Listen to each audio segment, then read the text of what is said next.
Good morning, students, and welcome to today's lesson. Thank you for those who attended yesterday's lesson. Like we looked at yesterday, I mentioned that we are winding up last term's unit with two reviews. Today we are specifically looking at one non-fiction genre, which is the autobiography. Auto means self, and biography means a written account of somebody's lifetime. Now, why do we call it an autobiography? It is called an autobiography because it is written by the same person who is writing about his own lifetime achievements. If you have somebody who writes about another person, it is known as a biography. Now, we are going to look at the typical features of a biography and an autobiography. One, when you write an autobiography, it is obviously in the first person, and it is non-fiction. So what is first person? First person simply means that the story is written by, an autobiography simply means the story is written by that person, and for us to identify first person, we have to look for indicators. What are the things that show us that this is written in first person? So look for words like I or me, and that is what we call first person singular. If it's first person plural, we are going to see words like we, us, and so on. So when we say we are writing about our past. So the person is writing about what he achieved in his lifetime. And if those events have already taken place, we are going to use the past tense. Now, for us to connect, for us to write an account of something that happened about ourselves, we are going to use what are known as conjunctions. Conjunctions are also known as connectives in other books.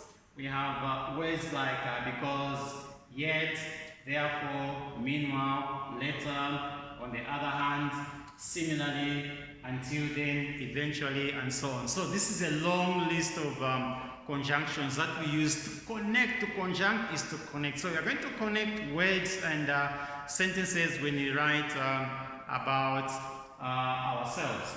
Now, I'm writing an autobiography, I'm writing about myself. It means I'm going to write about things that happened during my life on what we call a timeline. And for me to exactly locate how those things happened at that particular time, I am going to use what are known as time connectives, because they show how something happened at a certain point in someone's life. Remember, I'm writing about myself, I'm writing an autobiography, and I'll be using all these time connectives like notwithstanding, next, finally, as a result, therefore, and so on. So these are what we call time connectives when you're writing an autobiography. Now, anything that we write, if you write a sentence, it has to be correctly punctuated.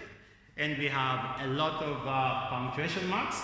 Obviously, the common one is the capital letter. We use it at the beginning of the sentence, and if you are writing about any common nouns. I'm writing about my autobiography. I'm going to start with the capital letter, and I'll end with a full stop. Okay, and I need to add extra information. How do I separate information that I'm going to use, for example, in a complex sentence? I'm going to use appropriate punctuation marks, which include a comma, a colon, a semicolon, a dash, and so on. So all these are what we call types of punctuation which can be used correctly, or which are supposed to be used correctly in an autobiography. We can also have a dialogue in an autobiography just to show, just to engage the reader to find out what happened at that particular time when I'm writing my autobiography. And we can identify any conversation, any dialogue in a book by what are known as speech marks. Now, I'm writing, okay.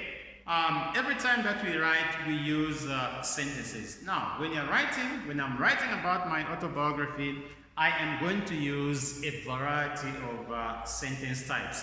We have the simple sentence.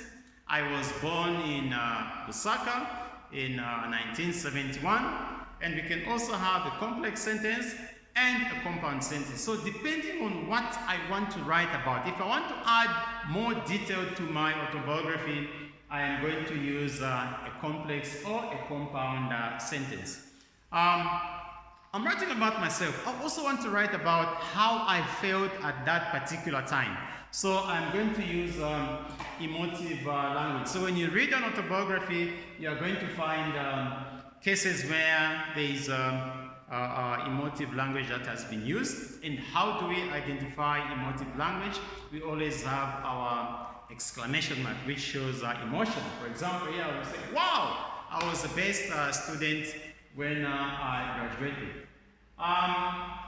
Now, sometimes we have people who think a diary and an autobiography are the same. But here's just a clarification, okay? There's a common misconception on an autobiography which is written of somebody's account. And we are saying it is basically an account of only the major events or those things that we think are important. So when I'm writing an autobiography, I'm only going to focus on the main things that I achieved in my lifetime. Okay, this is what makes me to be known or important because of the major things. So I'll only focus on things that are important, things that I want to know, the good things that I did in my lifetime. Secondly, we are going to look at nouns when we write an autobiography.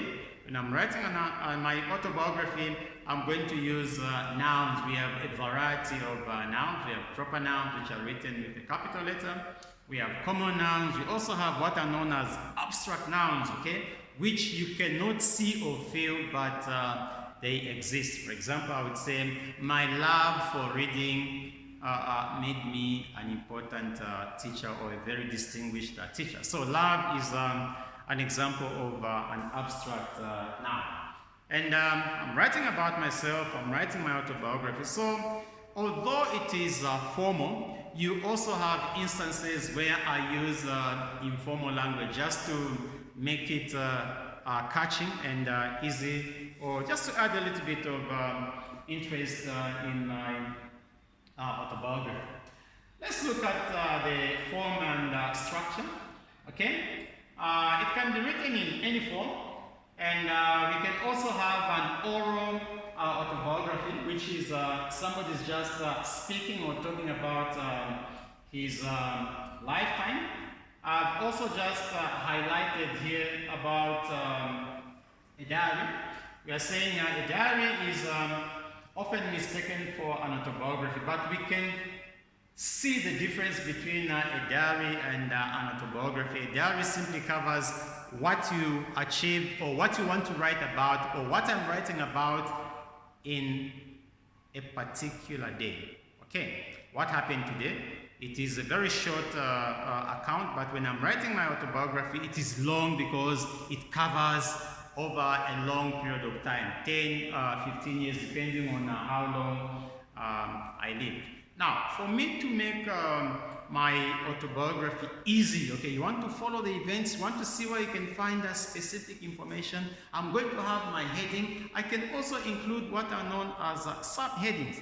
Subheadings, they make my autobiography easy to follow, and you're also easy to, it makes it also easier for you if you're looking for specific information. I want to find out the achievements. I want to find out how this person was educated. So you're going to see my subheading, primary school, high school, or varsity, university education. So subheadings are very important because it makes the autobiography very easy to follow. Now, when I write, sometimes I want you to see, I want you to feel, I want you to see exactly what I'm writing about anything that I achieved in my life, in my autobiography. And for me to paint that picture with words, we are going to use what are known as figures of speech. So I can use a simile, I can use a metaphor, I can use a rhyme, I can use alliteration, I can use onomatopoeia, and so on. So I'm trying to add more value to what you are reading. Okay, for example, I would say, I ate a mountain of food because I was starving. So the word mountain, okay, I've used a metaphor. You can picture, you can just try to think of how full my plate was with food. So figures of speech are very important when we write autobiographies because they add